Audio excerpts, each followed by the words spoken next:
দৃশ্যত এক মঞ্চে বসেছেন দেশের অন্যতম প্রধান দুটি ইসলামিক রাজনৈতিক দল বাংলাদেশ জামায়াতে ইসলামী এবং ইসলামী আন্দোলন বাংলাদেশ।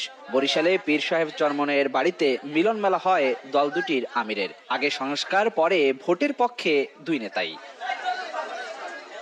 হাতে হাত মিলিয়ে মানুষের কল্যাণে একসঙ্গে কাজ করার প্রতিশ্রুতি দিলেন তারা। মঙ্গলবার দুপুরে বরিশালে পীর সাহেব চরমনার মাদ্রাসায় বৈঠক হয় দল দুটির আমিরের মাঝে। শুভেচ্ছা বিনিময় শেষে সাংবাদিকদের প্রশ্নের জবাব দেন তারা। বলেন, আদর্শিক চিন্তার ব্যবধান থাকতেই পারে, তবে মানুষের কল্যাণে ইসলামী শাসন ব্যবস্থা প্রতিষ্ঠিত করতে একযোগে কাজ করতে চান তারা। জাতীয় ও স্থানীয় নির্বাচন প্রসঙ্গে দল দুটির শীর্ষ নেতারা বলেন, আগে সংস্কার, পরে ভোট।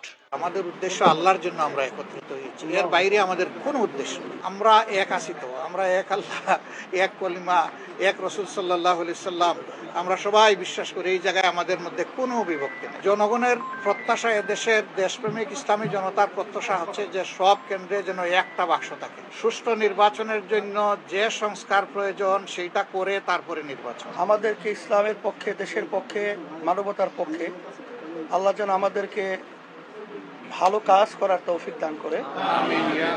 আমরা যেন সবাই একত্রিত হয়ে এই দেশটা যেন সুন্দরভাবে এবং ইসলামের পক্ষে, মানবতার পক্ষে কাজ করতে পারি, এই তৌফিক যেন আল্লাহ আমাদেরকে দান করে। ইসলামের পক্ষে যেন আমরা একটা বাক্স পাঠাতে পারি, এই প্রচেষ্টা আমাদের আগে পরে চলছে, এখনো চলছে।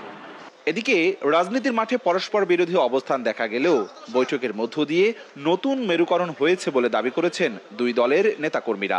আলহামদুলিল্লাহ।